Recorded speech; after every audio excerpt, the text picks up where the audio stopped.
সিরাজগঞ্জে যমুনা নদীতে দেখা দিয়েছে ভাঙন, নদীগর্ভে বিলীন হয়েছে ভাতপিয়ারী সহ আশেপাশের কয়েকটি গ্রাম। দুর্দশায় পড়েছে নদী পাড়ের মানুষ। পানি উন্নয়ন বোর্ড বলছে ভাঙন রোধে জরুরি ব্যবস্থা গ্রহণ করা হয়েছে। সিরাজগঞ্জ প্রতিনিধি আমিনুল ইসলামের রিপোর্ট, জানাচ্ছেন সোহেল আহমদ। সিরাজগঞ্জ সদর উপজেলার নদী তীরবর্তী ভাটপিয়ারী সহ আশপাশের বেশ কয়েকটি গ্রামে অব্যাহত রয়েছে নদী ভাঙন। ভাটপিয়ারী গ্রামে যমুনা নদীর পূর্ব দিকে চর জেগে ওঠায় পানির স্রোত আঘাত হানছে পশ্চিম পাড়ে।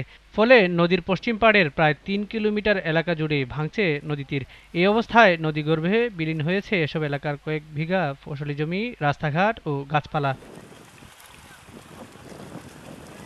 ২০২০ সালে ৪৬৪ কোটি টাকা ব্যয়ে পানি উন্নয়ন বোর্ড ভাটপিয়ারী, সিংড়াবাড়ি, শুভগাছায় ৪ কিলোমিটার তীর রক্ষা বাঁধ নির্মাণ করে। তবে অতিরিক্ত স্রোতের কারণে সম্প্রতি নদীর পশ্চিম তীর রক্ষা বাঁধ ভাঙতে শুরু করেছে। ফলে ভাঙন আতঙ্কে নির্ঘুম রাত কাটাচ্ছেন নদী তীরের মানুষ। অনেক সময় দৌড়ে বাইরে আসি, দেখি যে নদী ভাঙলো কিনা, ঘুম হয় না আমাদের।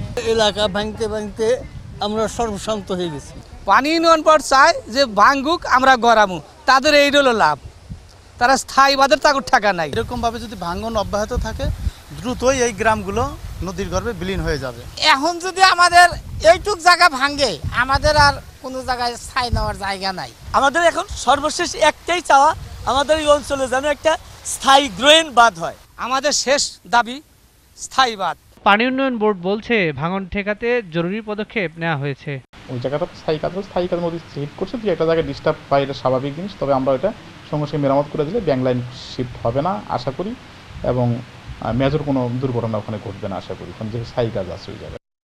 সোহেল আহমদ, জিটিভি নিউজ।